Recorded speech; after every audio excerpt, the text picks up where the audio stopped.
আজকের গল্প ভৌতিক রাতের অশরীরীর আতঙ্ক। রাত তখন ঠিক 12টা। রফিক শহর থেকে গ্রামে ফিরছিল। কাজের চাপে দুপুরের বাস মিস হয়ে যাওয়ায় রাতে রওনা দিতে হয়েছে। গ্রামের পথ নিস্তব্ধ, চারিপাশে শুধু ঝিঝি পোকার ডাক। অন্ধকার রাস্তা ধরে সে দ্রুত হাঁটছিল, কিন্তু কেমন জানি গা ছমছম করছিল। হঠাৎ মনে হলো কেউ যেন তার পেছন পেছন হাঁটছে। থমকে দাঁড়িয়ে পেছনে তাকিয়ে দেখল কেউ নেই। ভাবল হয়তো মনের ভুল। আবার হাঁটতে শুরু করলো, কিন্তু এবার স্পষ্ট শুনতে পেল পায়ের শব্দ। ভয়ে তার শরীর হিম হয়ে এলো।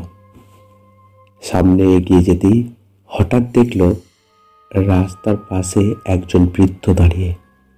মাথার চুল এলোমেলো, ছেঁড়া সাদা কাপড় পরে সে ফিস ফিস করে বলল, এখনো ফিরলি না?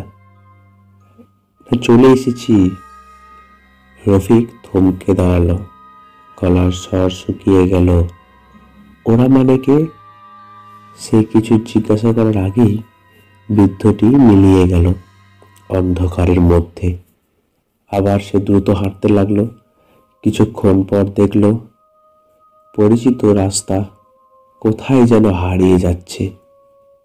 রাস্তার শেষে দাঁড়িয়ে আছে একটা পুরো বাড়ি। তার গ্রাম তো এখনো কোনো বাড়ি নেই।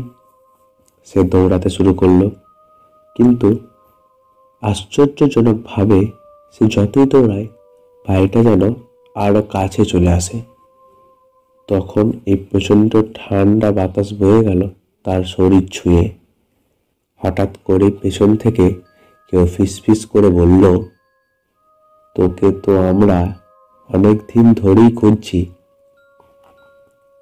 সে ধীরে ধীরে ঘুরে দাঁড়াতেই দেখল একটা লম্বা কালো ছায়ামূর্তি, চোখ দুটো লাল হয়ে জ্বলছে।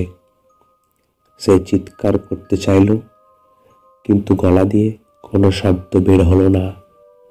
ছায়ামূর্তিটি ধীরে ধীরে তার দিকে এগিয়ে এলো। পরের দিন সকালে গ্রামের লোকজন রাস্তার ধারে রফিকের জুতো ও ফাঁকা চোখের দৃষ্টিতে স্থির হয়ে থাকা শরীরটি খুঁজে পেল।